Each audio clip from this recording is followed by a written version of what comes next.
Bonjour à tous. Une petite vidéo pour vous parler d'un distributeur de nourriture que j'utilise depuis longtemps, très longtemps même, puisque le premier modèle que vous voyez là, je l'ai acheté dans les années 90, il doit avoir à peu près 35 ans, quoi. Donc j'utilise ce distributeur depuis très longtemps et je voulais vous en parler parce que j'ai un souci avec les nouveaux modèles, quoi. En fait, celui-ci a un souci technique, quoi, qui n'est pas réparable. Donc j'en ai racheté. Et comme j'étais satisfait du premier modèle et que les prix ont quand même bien baissé depuis l'époque, j'en ai deux. Mais j'ai un souci avec ces nouveaux modèles. Alors si on parle de l'ancien modèle, hein, le voilà. Donc il était fourni avec un couvercle, des accessoires hein, qui n'ont pas changé. Personnellement, je n'ai jamais utilisé les accessoires. Le couvercle, généralement, je ne l'utilisais pas. Hein.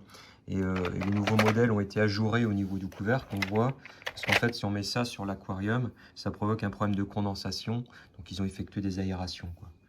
Donc moi, je n'utilisais pas le couvercle hein, de l'ancien modèle. Donc c'est un système qui est plutôt pas mal parce que bon, on peut effectuer une distribution journalière ou plusieurs fois par jour avec quand même un intervalle minimum entre les distributions. Il permet d'accepter tout type de nourriture, y compris du liquide hein, pour nourrir des alevins ou des choses comme ça. Plusieurs fois par jour automatiquement. Hein.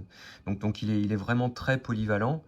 Quand je l'ai acheté, donc c'était aux alentours de 1990, cette version-là, c'était quand même super cher. Hein. Ça valait de mémoire autour de 500 francs. Donc 500 francs de l'époque, c'est pas comme 100 euros aujourd'hui. Hein. C'était cher hein, comme truc. Hein. Je pense que ce serait l'équivalent de 200-250 euros aujourd'hui. Hein. Donc c'était un système 100% made in Germany. Hein, avec donc de qualité. Et donc sur ce système, bon, j'ai dû le démonter déjà quelquefois, des soucis de fonctionnement continu ou de dérèglement au niveau interne. Je sais pas, en 30 ans, j'ai dû le démonter 3 ou 4 fois pour vérifier les éléments, le nettoyer bien et puis repartir à chaque fois. Là, la panne que j'ai dessus, c'est au niveau de la sortie d'horloge, il y a un pignon qui est usé, quoi. Après 30 ans de fonctionnement, c'est quand même du plastique à l'intérieur, tous les pignons. Bon, ça peut arriver, hein. 35 ans de fonctionnement, 30-35 ans de fonctionnement. Bon. Et on voit bien donc que ça avance comme ça et les coupelles basculent. Donc à chaque fois, avec des petits plots qu'on met dessus, hein, des petits plots qu'on a toujours, hein, on le voit là ici, hein, un petit plot qui permet de programmer l'heure. Donc le seul défaut que j'aurais à faire, c'est qu'en fait, bon, ça fonctionne sur secteur. Donc, s'il y a une coupure secteur, ça peut se décaler en termes de distribution. Donc, faut remettre à l'heure l'horloge. Mais bon, il y a rarement des coupures électriques chez moi. C'est pas vraiment un problème. Mais bon, des fois, il faut le débrancher, rebrancher. Donc, on remet à l'heure. Et voilà. Et donc, sur celui-ci, pas vraiment de soucis. À part le fonctionnement. Donc j'en ai racheté récemment, donc on voit donc là, il y a eu quelques modifications d'effectuées. Bon, c'est plus du 100% Made in Germany, hein, on a du Made in China. Les accessoires fournis avec, bon, c'est ceux-là. Donc un petit système pour fixer sur le côté de l'aquarium au niveau de la vitre. Donc on a la vitre qui s'engage là, hein, et on vient mettre une vis en dessous qui se visse dessous au milieu. Hein, pour le fixer. Voilà. Moi, j'utilise pas ces fixations. Je vous montrerai comment il est posé sur mon aquarium. Mais bon, globalement, c'est le même. 35 ans après, on a toujours le même. Alors, mon souci sur les nouveaux, donc celui-ci, il a à peu près 2 ans, donc ça allait à peu près. Mais celui-ci, je l'ai acheté il y a environ 6 mois. Et j'ai quelques soucis avec. Et notamment, bon, quand on fait tourner, là, on voit, bon, ça bascule bien, tous les petits gobelets basculent parfaitement, il n'y a pas de souci, quoi. Ouais. Sur celui que j'ai acheté il y a 2 ans, donc là aussi, quand on fait tourner, on voit qu'il y a une résistance, vous voyez, ça bascule pas bien. Hein. Et parfois, ça bascule pas. Hein. Alors là, je force un petit peu la chose parce que normalement, l'entraînement, il se fait plutôt derrière. Donc si je fais derrière, bon, il fonctionne pas trop mal, quoi. Et parfois, j'ai quand même des points où ça se vide pas, quoi.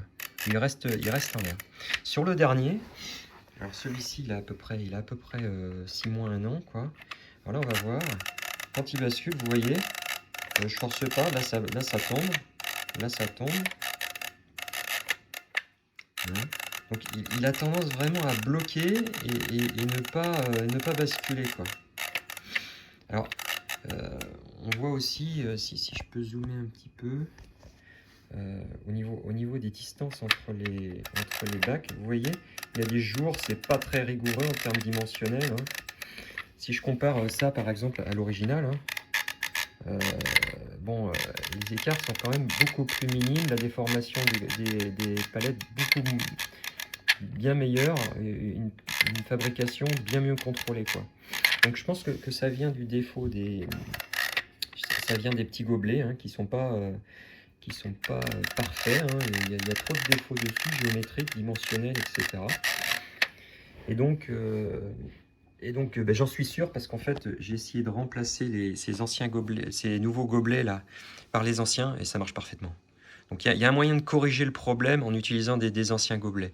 Mais si vous commandez un Rondomatic 400 et que vous avez ce phénomène, hein, je ne sais pas trop comment corriger. Après, peut-être qu'on peut un petit peu agir sur le côté des gobelets en les polissant, etc. Mais bon, c'est un peu la misère, quoi.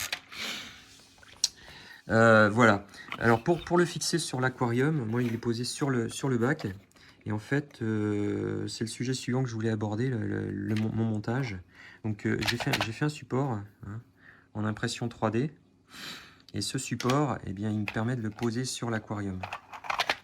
Parce qu'en fait, autrement, il est comme ça, vous voyez, sur l'aquarium. Et ça bascule pas, quoi. Hein, et en plus, ça bouge. Enfin, c'est jamais correctement positionné. Donc, j'ai mis très longtemps à faire ce support. En fait, j'aurais dû le faire beaucoup plus tôt parce que c'est vraiment pratique. Donc en fait, je vais vous montrer sur l'aquarium. Attendez, il faut que je prenne le transfo avec. Voilà.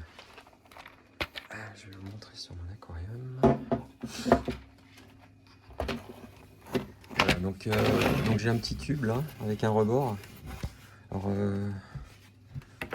il y en a qui reconnaîtront probablement ce que c'est, hein, dans l'aquarium. Donc et après, j'ai une plaque donc, de protection pour éviter trop de pertes au niveau évaporation, condensation, etc. Il y a un petit trou là qui permet de faire passer la nourriture. Et là, pour ceux qui ne connaissent pas, c'est une boîte de pellicule photo. Donc aujourd'hui, c'est plus difficile à trouver, quoi, des boîtes de pellicule, mais bon, à une époque, c'était un déchet courant. Donc voilà, donc j'ai le support et j'ai fait un support donc, qui vient se loger juste autour, donc il se centre. Ça peut tourner autour, mais le distributeur donc est bloqué. Il vient se positionner dans le support comme ceci, voilà. Et après, donc j'ai plus de soucis de positionnement, etc. C'est parfait, quoi. Voilà.